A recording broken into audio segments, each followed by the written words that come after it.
पर एक बड़ा संकट आने वाला है। देश की राजनीति में अब ये सवाल एक बार फिर उफान मारने लगा है, जहां एक तरफ एनडीए के प्रमुख दलों में से एक जेडीयू नीतीश कुमार की पार्टी, वहीं टीडीपी चंद्रबाबू नायडू की पार्टी, जिन्हें इस सरकार की मुख्य बैसाखी कहा जाता है, वो बैसाखियां क्या टूट सकती हैं, अलग हो सकती हैं। दरअसल अब तक जहां नीतीश कुमार को लेकर ये कयासबाजियां लगाई जा रही थी कि नीतीश कुमार कोई बड़ा फैसला ले सकते हैं, अभी हाल फिलहाल में उन्होंने बिहार के अंदर एक बड़ी बैठक की थी, एनडीए की बैठक की थी, जिसमें कहा गया कि बहुत सी चीजें, बहुत सी नाराजगियां जो है वो नीतीश कुमार के मन में एनडीए सरकार को लेकर चल रही हैं। बीजेपी के कई मंत्री नेता कुछ ऐसे बयान दे रहे हैं जिसके कारण नीतीश कुमार नाराज चल रहे हैं और हो सकता है कि वो एक बड़ा फैसला इस मीटिंग के अंदर ले सकते हैं। लेकिन फिर उसके बाद ये बात भी सामने आई कि अभी नीतीश कुमार कुछ समय के लिए उपचुनावों का इंतजार करेंगे। इन उपचुनावों में ये देखेंगे कि किस तरीके का नफा नुकसान नीतीश कुमार को जो है वो इस उपचुनाव के अंदर होता है। उसके बाद वो कोई बड़ा फैसला ले सकते हैं, क्योंकि आने वाले समय में बिहार में अगले साल विधानसभा के चुनाव होने हैं और इन विधानसभा चुनावों को नीतीश कुमार की एक बड़ी पारी माना जा रहा है, क्योंकि लोकसभा चुनावों में एक अच्छा प्रदर्शन जो है वो जेडीयू पार्टी ने किया था। क्योंकि जहां एक तरफ कहा जा रहा था कि नीतीश कुमार की राजनीति खत्म हो चुकी है, नीतीश कुमार अपनी राजनीति के आखिरी दौर में चल रहे हैं, वहीं ये सभी चीजों पर पानी फिर गया और नीतीश कुमार ने अच्छी खासी सीटें जीतकर केंद्र में सरकार बनाने का काम किया और केंद्र का एक बड़ा हिस्सा है। इस बीच में उपचुनावों के बाद अब ये कयासबाजियां लगातार लगाई जा रही है। वहीं दूसरी ओर एक और खबर सामने आ रही है कि टीडीपी के एक नेता की तरफ से बड़ा बयान सामने आया है और टीडीपी के नेता का ये बयान जो है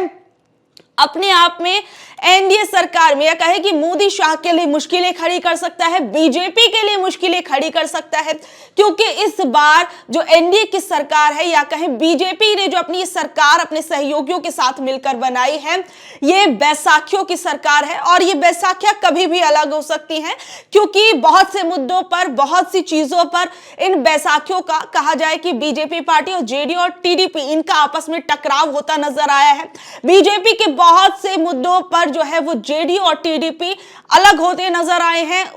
बहुत से मुद्दों पर ये नाराज चलते आए हैं। अब जेपीसी के मुद्दे पर टीडीपी के एक नेता का एक और बड़ा बयान सामने आया है, जहां पर उन्होंने टीडीपी के इस नेता के बयान से कहीं ना कहीं ये साफ भी होगा कि चंद्रबाबू नायडू के मन में क्या चल रहा है। जेपीसी पर फैसला आना है, इसके लिए कमेटी जो है इधर उधर जा रही है, बहुत सारी चीजों का सर्वेक्षण कर रही है और अब जो है टीडीपी के नेता ने क्या कुछ कहा है। कल एक बड़ी बैठक जो है वो दिल्ली के इंदिरा गांधी स्टेडियम के अंदर हुई थी और इस बैठक में बहुत सी बातें भी हुई हैं और इस बीच में टीडीपी के एक नेता का बयान अपने आप में बीजेपी की मुश्किलें बढ़ा सकता है। एक तरफ झारखंड के चुनाव हैं, एक तरफ महाराष्ट्र के चुनाव हैं और ये दोनों ही राज्य बीजेपी के लिए एक बड़ा सरदर्द बने हुए हैं, क्योंकि एक तरफ जहां बागियों को संभाल पाना बीजेपी के लिए मुश्किल हो रहा है, वहीं महाराष्ट्र में लोकसभा चुनावों में एक बड़ी चपत जो है वो बीजेपी पार्टी को लगी थी। ऐसे में महाराष्ट्र का चुनाव और ज्यादा बीजेपी के लिए मुश्किल हो रहा था और झारखंड के अंदर भी बहुत से जो बागी हैं वो रुकने का नाम नहीं ले रहे हैं। बार बार झारखंड के अंदर मुसीबतें जो है वो बीजेपी की बढ़ रही हैं, कई राज्यों के अंदर उपचुनाव भी है। अब ऐसे में टीडीपी के नेता का एक ऐसा बड़ा बयान सामने आया है जो बीजेपी पार्टी के लिए कहा जाए कि बहुत बड़ी मुश्किल भी खड़ी कर सकता है और इशारों इशारों में टीडीपी पार्टी के जो पूरे के पूरे जेपीसी मामले पर अपनी जो सोच रखना चाहती है, एक तरीके से आप कह सकते हैं, वो इन बयानों से कहीं ना कहीं साफ हो जाएगी और एक तरीके से केंद्र सरकार को भी अल्टीमेटम जैसा इस बयान से साफ नजर आ रहा है। दरअसल सबसे पहले आप वो बयान देखिए, फिर उसके बाद चर्चा करते हैं। टीडीपी के उपाध्यक्ष बोले, सीएम नायडू धर्मनिरपेक्ष हैं, मुसलमानों को नुकसान हो ऐसा विधेयक लागू नहीं होने देंगे, वक्फ संशोधन विधेयक का विरोध जारी रहेगा। दरअसल कल रविवार को उलेमाए हिंद की एक बड़ी बैठक जो है वो इंदिरा गांधी इंडोर स्टेडियम के अंदर हुई थी और इस बैठक से बाहर निकलने के बाद टीडीपी के नेता का बयान जो है वो सामने आया है और टीडीपी के अंदर चंद्रबाबू नायडू की जो धर्मनिरपेक्ष वाली राजनीति है उसको इन्होंने साफ साफ बताने का, दर्शाने का जो प्रयास है वो किया है और साथ ही साथ में इन्होंने बहुत कुछ ऐसी बातें और भी आगे कही हैं जो अपने आप में अब एनडीए के लिए बड़ा संकट जो है वो बन सकती हैं। नवाब जान ने कहा कि आंध्र प्रदेश के सीएम एन चंद्रबाबू नायडू धर्मनिरपेक्ष मानसिकता वाले व्यक्ति हैं। वो हमारे सीएम भी हैं। वो मुसलमानों को नुकसान पहुंचाने वाले विधेयक को लागू नहीं होने देंगे। चंद्रबाबू नायडू हमेशा कहते रहे हैं कि उनकी दो आंखें हैं, एक हिंदू एक मुस्लिम। एक आंख को नुकसान पहुंचाने से पूरे शरीर पर असर पड़ता है और हमें विकास के पथ पर आगे बढ़ते समय इसे ध्यान में रखना चाहिए। तेलुगु देशम पार्टी के उपाध्यक्ष नवाब जान ने ये पूरी की पूरी बात कही है। आप इस बयान का मतलब समझते हैं कि धर्मनिरपेक्ष वाले एक एंगल को इसमें नवाब जान ने बताने की कोशिश की चंद्रबाबू नायडू की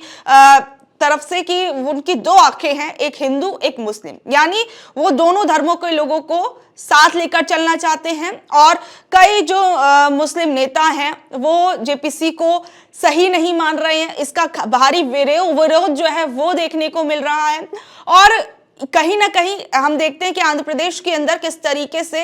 चंद्रबाबू नायडू का जो एक मुस्लिम वोट बैंक है वो कितना भारी है। और चंद्रबाबू नायडू ने विधानसभा चुनावों में आने से पहले भी बहुत सी बातें कही थी, मुसलमानों को लेकर बहुत से वादे किए थे। और कहीं ना कहीं उनकी जीत का आंध्र प्रदेश के अंदर ये भी एक बड़ा कारण रहा, जिसके कारण जो चंद्रबाबू नायडू है वो सत्ता में आए और सत्ता में आने के बाद उन्होंने बहुत सी चीजों पर काम करना भी शुरू किया। और अब जो है जेपीसी को लेकर अगर बीजेपी पार्टी और उसी राह पर चलती है जिस पर वो चलना चाहती है और अन्य घटक दलों का ध्यान नहीं रखेगी, तो इसका एक बड़ा नुकसान जो है वो बीजेपी पार्टी को देखने को मिल सकता है। इसके साथ साथ टीडीपी के नेता ने यह भी दावा किया कि वक्फ संशोधन विधेयक को संसद की संयुक्त समिति के पास भेजना केवल चंद्रबाबू नायडू के कारण ही संभव हो सका है। उन्होंने यह भी दावा किया कि नायडू ने कुछ दिन पहले ही कहा था कि चाहे मुस्लिम संस्थान हो, चाहे हिंदू संस्थान या ईसाई संस्थान, उसमें एक ही धर्म के लोग होने चाहिए। नवाब जान ने कहा, हम सब कुछ बर्दाश्त कर लेंगे लेकिन देश की एकता को नुकसान पहुंचाने की किसी भी कोशिश को बर्दाश्त नहीं करेंगे। गौरतलब है कि वक्फ संशोधन विधेयक के खिलाफ अपना अभियान तेज करते हुए जमीयत उलेमाए हिंद ने कल रविवार को अपना ये पूरा का पूरा कार्यक्रम रखा और रविवार को जो चंद्रबाबू नायडू और जेडीयू के नीतीश कुमार से इस मामले में मुसलमानों की भावनाओं को ध्यान में रखने का आग्रह किया है। अब आप समझते हैं जेपीसी के मुद्दे पर नीतीश कुमार की पार्टी की क्या राय रही है और उसमें और टीडीपी कहीं ना कहीं जेपीसी पर अपने भाव जो है या फिर कहें कि अपनी विचारधारा जो है वो साफ कर चुकी है और एक तरीके से कहें कि जेपीसी का समर्थन करती हुई नजर नहीं आ रही है। और अब ये इस पूरे के पूरे मामले में जो नवाब जान है उनका ये बयान आना अपने आप में बहुत ज्यादा अहम हो जाता है। जहां एक तरफ बीजेपी पार्टी अभी महाराष्ट्र और झारखंड के चुनावों में उलझी हुई है, वहीं अब ये एक नया मुद्दा जो है वो कहीं ना कहीं बीजेपी पर भारी पड़ सकता है